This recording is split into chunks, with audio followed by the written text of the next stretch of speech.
Sejam muito bem-vindos, meus caros. E Luís Montenegro foi entrevistado por Manuel Luís Goxa numa entrevista em que Luís Montenegro se exaltou um bocadinho, dada a altura, dizendo que se havia por aí alguém que dizia que Luís Montenegro era corrupto, que esse alguém deveria provar exatamente essas mesmas acusações. Eu venho mostrar-vos esta parte da entrevista em que, como eu disse, Luís Montenegro se exalta um bocadinho e vamos fazer aqui uns breves comentários e falar também do facto de Luís Montenegro agora aparecer mais para falar não só com os jornalistas e dar algumas declarações, mas também para dar este tipo de entrevistas. Vejam como mudam-se os tempos, mudam-se as vontades. Vamos ver, meus caros, esta entrevista.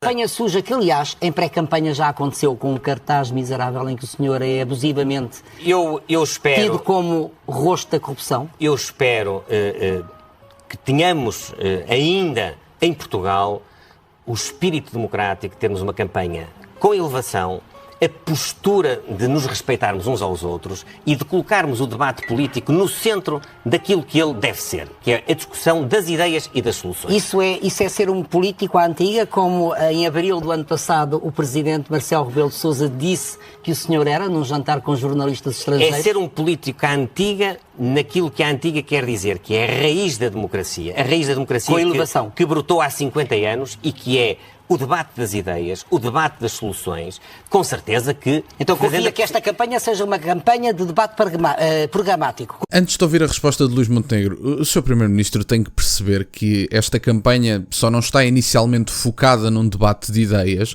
porque a razão pela qual nós estamos em campanha é por sua causa. Portanto, independentemente da razão pela qual isso tenha acontecido. Agora, as dúvidas que pairam em torno do seu nome poderiam ter sido resolvidas no dia em que tomou posse. E, portanto, não é por agora dizer que temos que ter uma campanha com elevação e tudo mais, e quer-se mostrar o adulto na sala. A estratégia de Luís Montenegro vai ser claramente esta, mostrar-se como sendo o aluno da sala, dizendo que o Chega e o Partido Socialista são duas crianças em birra que deram as mãos uma à outra para o mandar abaixo, mas Luís Montenegro também deveria explicar ao país que não caiu por acaso, e também deveria explicar a razão pela qual apresentou a moção de confiança, mesmo sabendo o sentido de voto de todos os partidos que o anunciaram nos meios de comunicação tradicionais. Mas enfim, isto obviamente que não dará jeito de explicar a Luís Montenegro, mas eu gostava que pelo menos os portugueses percebessem isso. Vamos ouvir o resto. Com certeza que fazendo apreciações sobre aquilo que nós somos. Eu não tenho nenhum problema que os portugueses e as portuguesas apreciem as minhas qualidades, os meus defeitos, as minhas características. O que não é admissível é que nos sejam imputados comportamentos que nós não temos. Eu não posso ser associado a nenhum comportamento de corrupção porque eu nunca tive nenhum ato de corrupção. Nunca. E eu desafio quem quer que seja a dizer o contrário. Eu nunca fui suspeito, nem posso ser. Peço muita desculpa. Isto não pode acontecer. E quem disser o contrário tem de provar.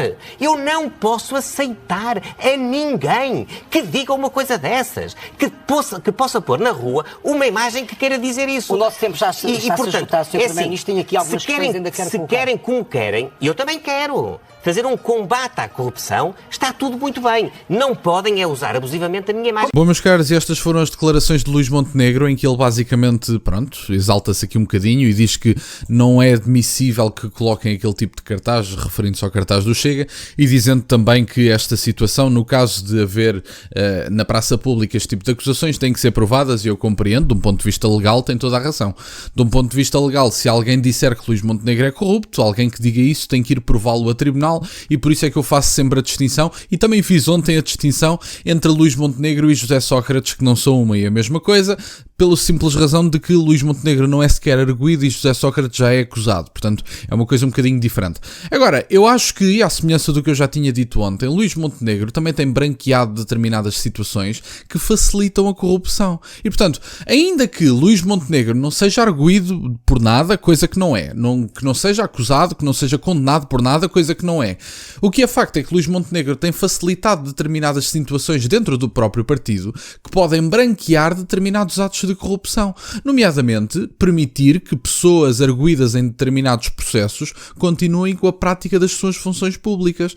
Esse é um grande exemplo que eu acho que é relevante para dizer. E, portanto, Luís Montenegro pode dizer, bom, mas eu não sou acusado, não sou culpado, ninguém me condenou por nada. Tudo muito bem, tem toda a razão, Sr. Primeiro-Ministro. Ninguém diz, eu pelo menos não digo que o Sr. Primeiro-Ministro é culpado de atos de corrupção. Eu não digo porque não foi provado em tribunal e não me cabe a mim fazer esse juízo de valor ou fazer esse esse tipo de julgamento. Não é a mim que me cabe fazer isso, há locais certos para o fazer e eu gostava que esses locais funcionassem com mais eficácia, coisa que em Portugal não é o caso.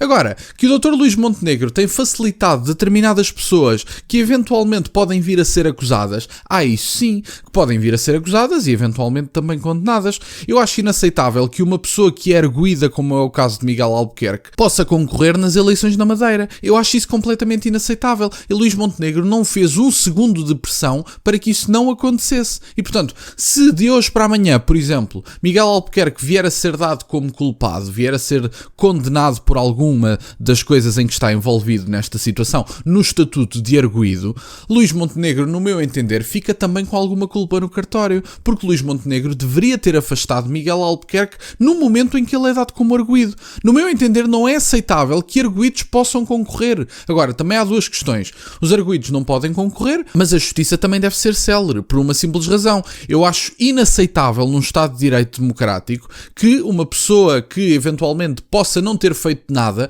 esteja como arguída anos e anos a fio, que não, acabe por não ser julgada por coisíssima nenhuma e que tenha a sua vida, digamos assim, destruída por um crime que não cometeu, em que a pena é precisamente a longa duração do processo. Portanto, eu também quero uma justiça célere. Agora, não podemos é fingir que uma pessoa no estatuto de arguído tem autoridade para concorrer. Pelo menos o povo madeirense achou que sim, e Luís Montenegro também. Mas eu acho que enquanto líder do PSD temos que imputar as responsabilidades a Luís Montenegro pelo facto de não afastar pessoas com o estatuto de arguído na justiça, que foi coisa que Luís Montenegro não fez. E portanto, basicamente é um bocadinho isto. Luís Montenegro não é corrupto, pelo menos até agora. Nós não sabemos que provas é que podem aparecer, que situações é que podem aparecer. Até à data não se pode dizer que Luís Montenegro é corrupto, estou 100% de acordo. Não se pode dizer que Luís Montenegro seja igual a José Sócrates, estou 100% de acordo. Tem estatutos completamente diferentes. Aliás, Luís Montenegro nem sequer é arguído, portanto, do ponto de vista de estatuto legal, ele nem sequer tem nenhum. E portanto, neste aspecto eu concordo, mas Luís Montenegro branqueia determinadas situações. E isso eu acho completamente inaceitável. Mas enfim, era isto que eu tinha para partilhar, meus caros. Luís Montenegro diz que está disponível para o combate à corrupção. Luís Montenegro deveria estar mais disponível para ser mais transparente. Eu acho completamente inacreditável que Luís Montenegro agora, porque estamos em campanha no espaço de semanas, já tenha dado 2 entrevistas, uma a Sandra Felgueiras e outra a Manuel Luís Goxa, mas quando se precisava de esclarecimentos de Luís Montenegro, quando se precisava de transparência, quando se precisava que ele viesse a público, ele fugiu aos jornalistas e guardou os esclarecimentos no debate, para o debate na moção de censura. E portanto, para mim é inaceitável que uma pessoa que não está disponível para ser transparente na prática das suas funções possa vir a candidatar-se novamente a primeiro-ministro e eventualmente a ganhar, porque ele até tem tido algumas sondagens bastante favoráveis. Por acaso não foi o caso da de ontem, a AD aparece em segundo lugar na sondagem que eu mostrei ontem e é uma das maiores sondagens que nós tivemos na praça pública nos últimos tempos, mas o que é facto é que Luís Montenegro, apesar de todos os apesares, como se costuma dizer, pode-se candidatar e pode vir a ser eleito, até porque tem sondagens favoráveis, como eu dizia. Portanto, é um bocadinho isto. Eu acho que peço agora a reflexão do povo português, depois de saber tudo o que sabe sobre Luís Montenegro, depois de saber todas as polémicas em que esteve envolvido, desde as obras no futuro duplex em Lisboa, desde a situação das avanças mensais, desde a ideia de estar em exclusividade de funções, mas alguns juristas dizem que não estava por causa do regime de bens adquiridos no qual está casado, mas as avanças mensais entravam para o património familiar. Mas depois havia uma gasolineira com um candidato do PSD que lhe pagava não sei quantos mil euros e, portanto, nós temos efetivamente muitas situações a apontar a Luís Montenegro, nomeadamente a falta de transparência. Essa sem dúvida nenhuma. Luís Montenegro diz que só pode exigir transparência quem for mais transparente que ele. Bom, eu acho que Luís Montenegro não deve estar a comparar a sua transparência com a dos outros, deve ser transparente porque é primeiro-ministro e deve ser de forma voluntária, não deve precisar de uma moção de censura para mostrar as suas contas e para falar sobre o assunto. Mas enfim, era isto que eu tinha para partilhar, meus caros. Luís Montenegro exaltou-se um bocadinho mais nesta entrevista e basicamente era isto que eu tinha no dia de hoje. No dia de hoje também vos venho mostrar aqui uma entrevista que foi feita, não foi uma entrevista, foi mais um debate em que estavam vários membros naquela mesa, mas não houve bem um debate, foi um monólogo de cada um e em que eles basicamente dão razão aos cartazes do Chega e eu depois mostro-vos que eu acho que vocês vão gostar desse vídeo e que eu acho que vai ser relevante. Era isto que eu tinha para partilhar, meus caros. Quero-vos agradecer imenso por estarem desse lado. Peço-vos só o gosto neste vídeo e que subscrevam o canal. Tem as minhas redes sociais e o meu aí na descrição para o caso de quererem fazer alguma doação. E nunca se esqueçam, meus caros, questionem tudo. Até à próxima.